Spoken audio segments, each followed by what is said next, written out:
What's going on, folks? We have color, sort of. It's gonna change probably soon. Still getting things figured out over here. Welcome. Happy. I'm gonna go with Tuesday. I think Tuesday to everybody.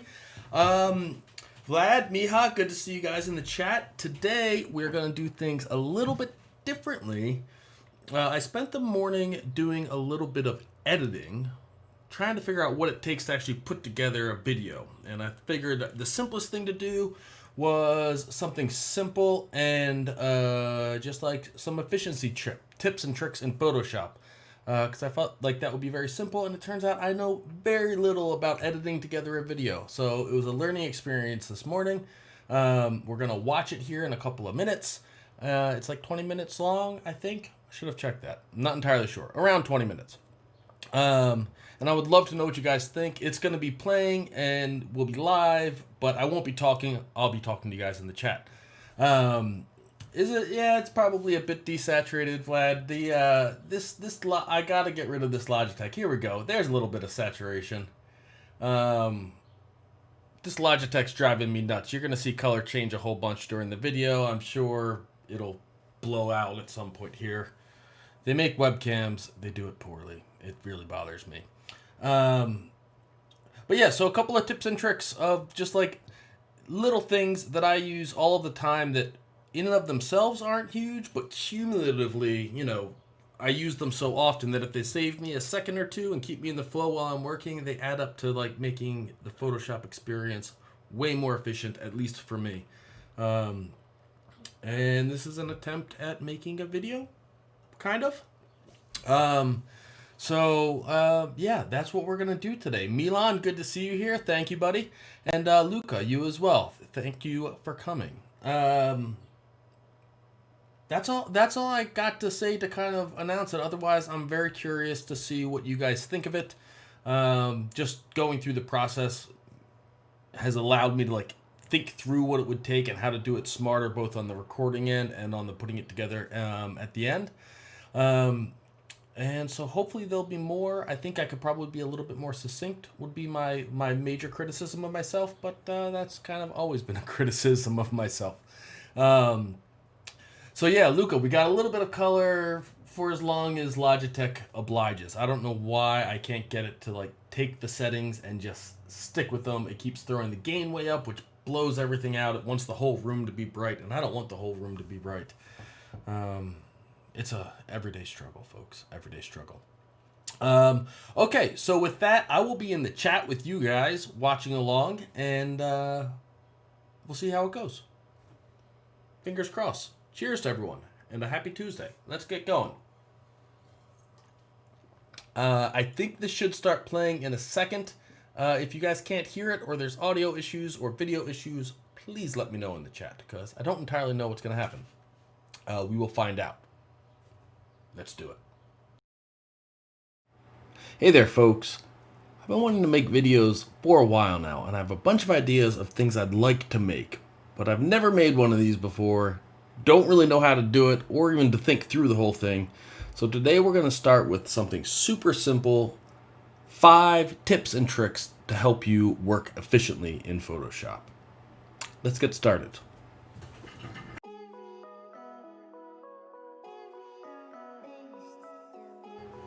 So when it comes to editing in Photoshop, a stylus is so much more efficient and you have so much more control than you do with a mouse. So I wanted to say as a tip, for the first tip, get yourself some kind of tablet. I'm currently working on a Cintiq. Before that, about 10 years I've been working on this old girl. She's an old Intuos. She's served me well. She's lasted me longer than any other piece of hardware that I own. It's awesome. I highly, highly suggest picking one up, but that's not so much a tip as a suggestion. And if you're working in Photoshop, there's a good chance that you're painting in masks or anything like that. When it comes to that, my first suggestion is going to be using flow instead of opacity. Let's take a look. Okay, so let's say that we wanted to paint a bit of a vignette into this image and darken down, especially some of the bottom here. So we can make a curves adjustment layer. Let's say we're going to bring down the highlights a bit, bring down the midtones, We'll kind of overdo it to make it obvious. And then we're going to add a layer mask. And we're going to paint white into this layer mask. And we're just using the mouse here so that we can start darkening down the bottom. So we have two options. We can either use opacity or flow. If we just paint with 100% everything, it comes in really thick and we end up with these super harsh masks. And we want to be a bit subtler than that. So let's undo that. So if we go down to opacity, and let's actually look at the mask, which we can do just by holding down Alt and clicking on the layer mask. We can see it's all black right now. At 100%, if we make a stroke with the mouse, it's just all white. That's a bit too much. If we go down to, let's say, 15% opacity, it paints with, about 15% gray. If we wanted to make something white, we'd have to sit and click and click and click and click. And just doing this one little example's already made me tired of clicking. So what can we do instead of that? Let's go back to black. Let's put our opacity back up to 100%, and let's drop our flow down to, let's say maybe 9%. Now, if we just click once, it just gives us that same, 10% or so gray. But if we just click and hold and kind of wiggle the mouse around where we want it to be, it continues to lay down more and more digital paint, if you will, until we end up with a full white. The result of that is that we can very easily kind of shape the area that we're looking for in a very natural way. And I'd suggest using flow somewhere between 4 and 10%, super low values. You can still get to white pretty quickly with that, but you don't have to worry about it coming out so quickly that it's, even if we go up to, let's say, 20%, we're at white super quick. So going back to our mask and dropping this back down to, 7% seems probably be good. Let's go ahead and we can kind of start painting in some of the dark areas that we want to. The areas that we want to be dark, down here along the bottom. Just clicking and holding this whole time until it gets more or less how we want it to look. Let's close that. Maybe we want to darken up the top just a little bit here.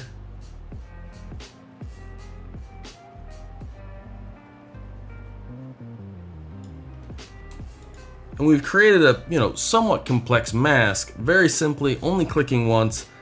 This is one of those tips that seems super simple, but it will change the way that you paint in Photoshop with a mouse. Flow, not opacity. And as a little bonus tip, if you use your number keys and just press 1, it'll drop it down to 10% opacity, 3, 4. If you push 2 numbers quickly, it'll go, 45%. So you can do the same for 07, it'll get you 7%. If you want to change the flow, you can press Shift and any of those buttons. So Shift 09 gets you 9%, or Shift 2 gets you 20% without actually having to go up there and dial it in. Little bonus tip for you. Okay. So number 2 is a bit of a pet peeve of mine. It's getting rid of empty layer masks. If you work at all like me in Photoshop, even a relatively simple Photoshop file like this one is just a sea of unnamed curves adjustments and hue saturation adjustments. Some of these masks are actually doing something, such as blocking in just a few flowers or plants for this one. This one's masking a couple of them out. This one has a slight gradient down on the bottom, but the vast majority of them are just adjusting the entire image. The reason these all look this way is that by default, if you add a curves or any other adjustment layer, it adds a blank layer mask. So you can make any changes you want and move along, but you're still gonna have that layer mask sitting there unless you choose to delete it. So the fix for this is a super simple one. All you have to do is go into your adjustments window, and if you can't find it in your layers over here, you can just go to Window, Adjustments, and it'll pull it up. And then click on these 3 little bars on the right, and then where it says Add Mask by default, uncheck that. Now, if we go and make a curves adjustment layer, it doesn't come with a mask. The nice part of that, let's look at the same file. If we get rid of the empty adjustments, you get this much neater looking layer stack, which If you want to find where a mask is, they jump out very quickly in your brain, and your eyes don't have to sort through all kinds of needless visual data. One of the other benefits is that if you make a curves and you want to, let's say we're going to paint a vignette into this image like we did in the other one, you can go ahead and make a nice darkening around the edge. And if we hold down Alt, when we click on layer mask, it'll automatically bring up a black one. Saves you a step. And I cannot stand, at least personally, I cannot stand having empty layer masks on every adjustment layer. It drives me bonkers, and it makes it really hard to find the adjustment that you're looking for as you're going through and editing. So for tip number 3, it's all about keyboard shortcuts, and not just learning and using keyboard shortcuts, but setting them up to work better for you. So the first thing is that for any adjustment layer that you use all the time, for me, that's setting a shortcut for curves, hue saturation, and it's super simple to do. If you don't know how, just go up to Edit, go down to Keyboard Shortcuts, and find the adjustment that you're looking for and give it something that you'll remember. When it comes to setting keyboard shortcuts, I've changed almost all of mine to be on the left side of the keyboard, basically from the H or so over, so that my left hand, which is always on the keyboard, doesn't have to be moving for functions that I use all of the time. So like the bracket keys for changing brush size, I've moved over to A and S.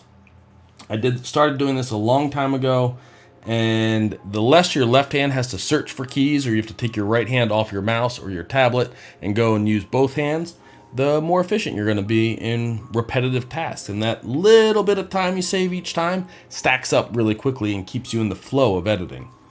So if you want to add a shortcut for, let's say, curves adjustment layer, click on layer to unscroll all of the options in there, scroll down to new adjustment layer, and we have curves. You can see I already have it assigned on the far left, F1, super simple to use.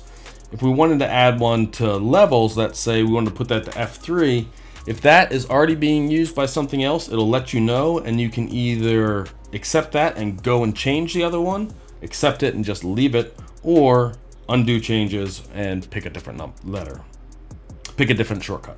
Now, I don't have a levels adjustment layer set because I don't actually use that a lot. The only time I really use levels is for adjusting masks, and I don't do that. You can't do that with a adjustment layer. So for that, we can go to Image and then scroll down to Adjustments, Levels. By default, it's Control L. If I want to add another one, instead of just replacing Control L, because that can be confusing, especially when you're used to using Control L, you can hit Add Shortcut over here, and I want that to be Alt F1. And it says Alt F1 is already in use and will be removed from Image Adjustments Curves. Oh, okay, so I don't want it to be that. Let's try something else. Let's press Shift F1. Shift F1 can be assigned to actions, but that's just a warning and it's not actually overwriting anything. We'll say accept. And now I can use either Control L or Shift F1 to activate a direct levels adjustment. The last thing that's worth knowing with keyboard shortcuts is even though we can save them with this little button right here, or we can save it to a new set if we want to, if you want to move them to a new computer, you don't have to remember them all or type them all in. It is, however, in a different location, but it's worth knowing. You click on Edit, and then you go down to Presets, Export, Import Presets. And inside of that window, if we want to save them out, go to Export Presets, and we have my drokipaints.kys, which is their keyboard shortcut extension, and just press send over, and then you can say Export Presets, and it's going to ask you a folder where you can save them. And importing them is the same way. You just go to Select Import Folder, find your keyboard shortcuts. You'll see that option come into Source Presets, move it over to Presets to Import, say Import Presets, and bada bing, bada boom, all of your keyboard shortcuts are back. Okay, now that we can fire off curves and hue saturation adjustment layers like no tomorrow with keyboard shortcuts, let's look at a couple of the features inside of specifically those two adjustments that I use all of the time to quickly adjust the image. So for this image, let's say we wanted to make the sky a little bit more blue and the green a little bit more saturated. So let's create a hue saturation adjustment layer. Of course, we can adjust the saturation globally. That looks awful. And we can also go and we can select specific colors for all of this. So let's go to blues and let's adjust the sky. Let's make it a little bit more saturated, maybe a little bit deeper, and see what that's doing. Okay, so that's, you know, blue skies, folks. Your clients love them. And then let's look at the green grass. Now, if we went to greens here and we made that more saturated all the way fully up to the top, you can see that the only part that we actually made more saturated was here, and there's a little bit of green sitting in the neutrals up here on the left. Because even though this kind of looks green to the eye, it's actually yellows. And if we click on the little finger pointer selector here and just click there and drag, it'll automatically go to whatever color you click on. I like to quickly fire it up to 100%, almost always. That's kind of like the first step, so I can see what this color range is actually affecting. And here you can see we're getting all of the greenish yellows, but we're also getting the yellowish oranges, if you will. And so we can actually adjust that, and leaving it fully saturated like this, we can slide this little bar, and we'll slide it so it's more sitting in the space in between green and yellow, and just visually watching the image until that kind of slides down to where it's just adjusting that quote unquote green color. So then we can pull that down. Let's make it a little bit more saturated. We can shift it a little bit more towards, you know, an actual green. And so we'll slide it a little bit and we'll do the same thing. Let's maybe make it darker and more saturated. So without doing any painting or any adjustments and just using this little finger tool, we can very quickly go to a little bit desaturated to a little bit more saturated and darker. No masks, super simple, super easy. I use it all of the time. Do be careful, depending on how harshly you're adjusting things, you can end up with some weird edges. Just be mindful of that. But first, tweaks here and there, super powerful. This is the same tool that you'll see in Lightroom or Camera Raw, where they list out all of the colors for hue, saturation, and lightness, and you can adjust them all and then move them over. Same idea, just different format. And now for curves, let's go back over to the heavy metal cover that I did. And let's create a new curves adjustment layer. And we have this auto button up on the top right. Let's click on that. That will automatically try to adjust the values of your image by default. And if we click on the three little bars and go to auto options, there's a few different options that we can use for what it's looking to correct, whether that's monochromatic contrast, per channel contrast. All of these are gonna have different effects.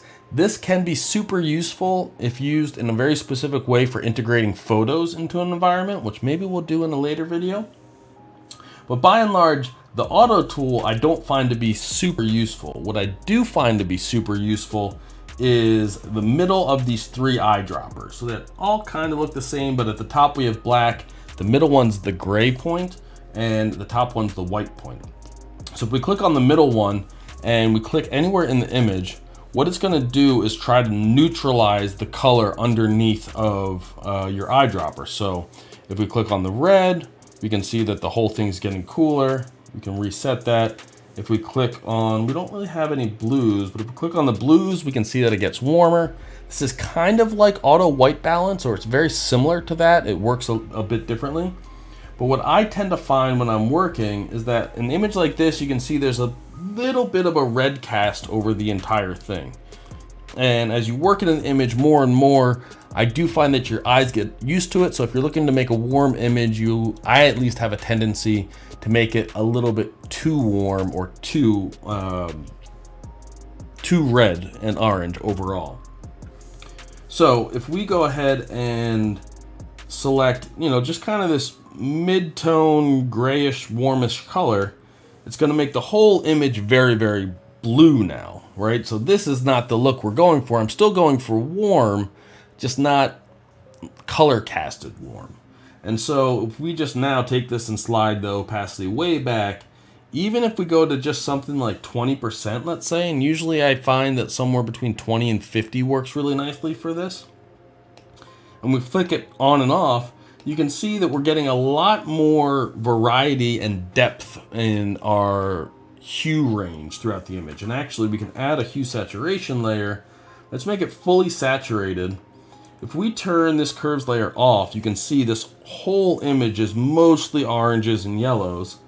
And even with this slight adjustment, we're starting to get more greens and cool tones in some of the shadows. All right, if we turn it up to 30%, it becomes even more obvious. And then obviously 100%, it goes to all blue. It's overcorrected. So a super easy and quick way to balance out your colors if you feel like you have either too much of a warm or cool or green cast to your image. Now for tip number 5, and tip number 5 is my favorite of the tips, it's all about being able to proof and control your values. So in the previous tip, we looked at completely saturating the image so we could see the actual hues that we were working with. That's useful from time to time. Integrating photos, that can sometimes be useful, trying to pick out something that looks wrong, but I don't use it all of the time. What I do use all of the time is, one, flipping the canvas, which I'm sure you've seen artists do and you've heard of.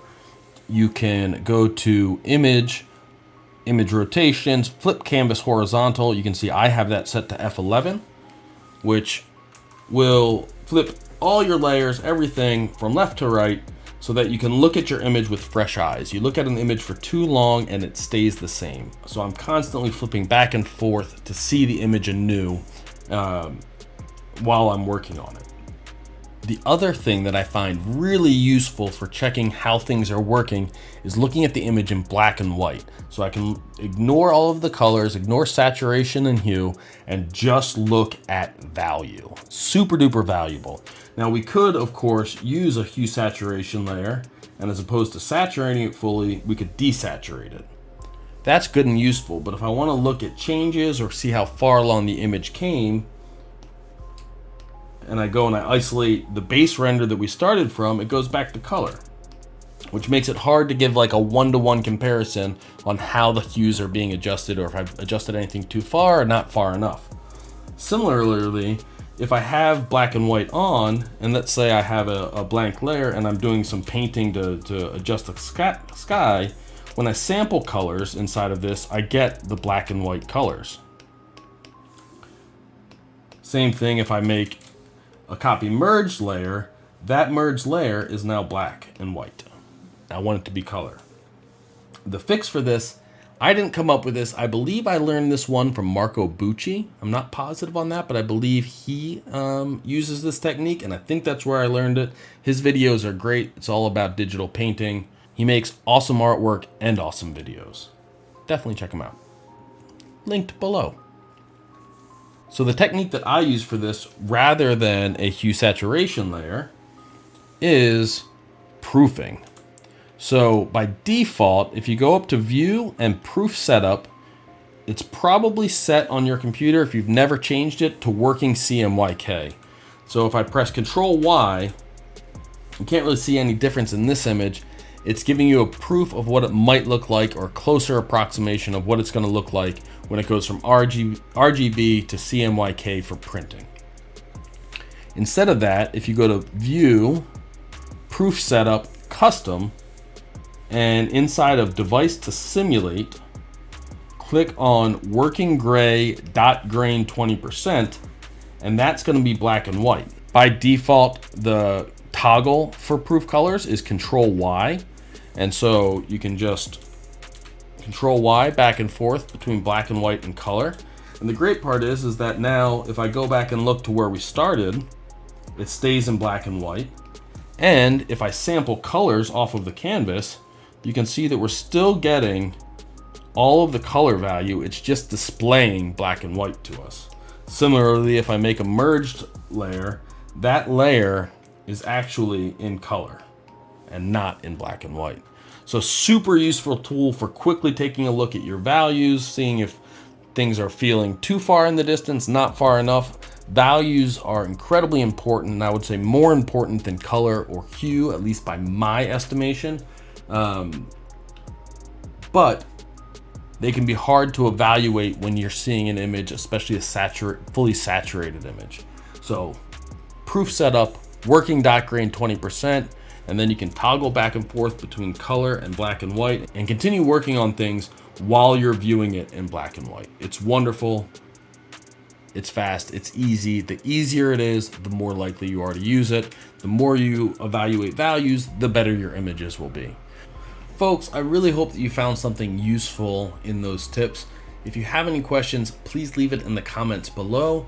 Also, this is the first one of these that I've made. I would love to know what you guys think of it. If you'd like to see more of it, let me know by giving it a thumbs up, leaving a comment, subscribing, any of those things. I would very much appreciate it.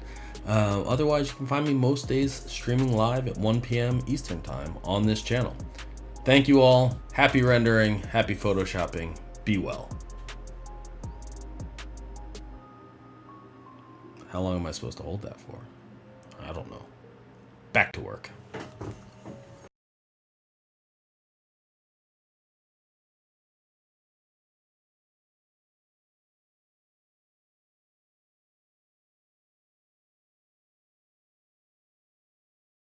Hear me. We're now back, and you can hear me as well. I caught it that time. But Jafar and Milan, thank you. Yeah, this is what Logitech does. Like every couple of minutes, it's not tolerable. And then we gotta adjust like 3 or 4 different sliders to get it back kind of somewhere where it was. And I just don't know why they have a save button when they don't really want to save things. Anyways, so that was more work to get put together than I expected, but it was my first time doing it, and I think that it's a better form of communicating, at least when I have a specific idea.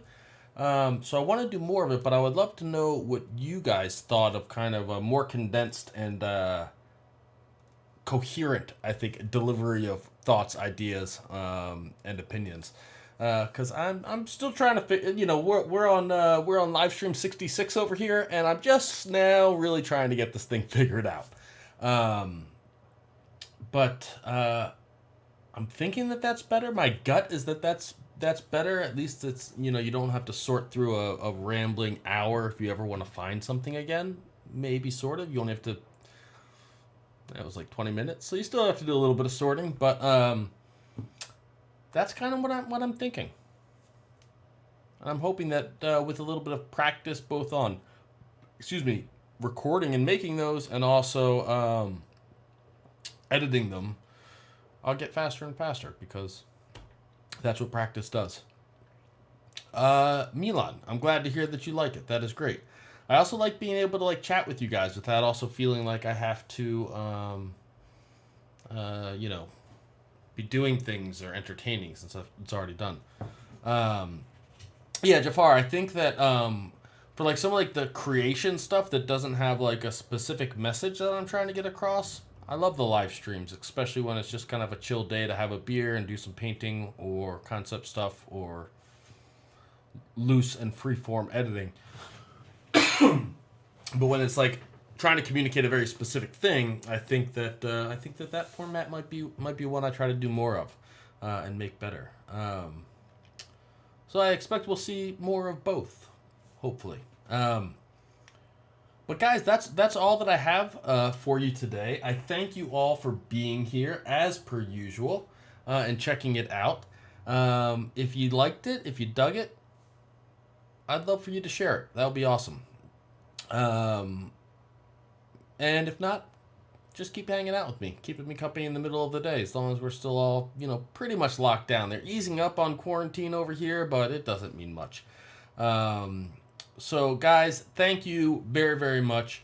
We'll be back again tomorrow, same time as always. Fabio, thank you for stopping by. No spoilers. I'm looking forward to watching what the new competition is immediately after this, since I missed your live stream earlier. Yeah, guys, be kind to one another.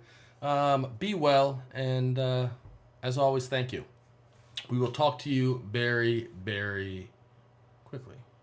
Oh, Jafar, that's very kind. Thank you very much. I appreciate that. Guys, I am out for today. I will see you again tomorrow.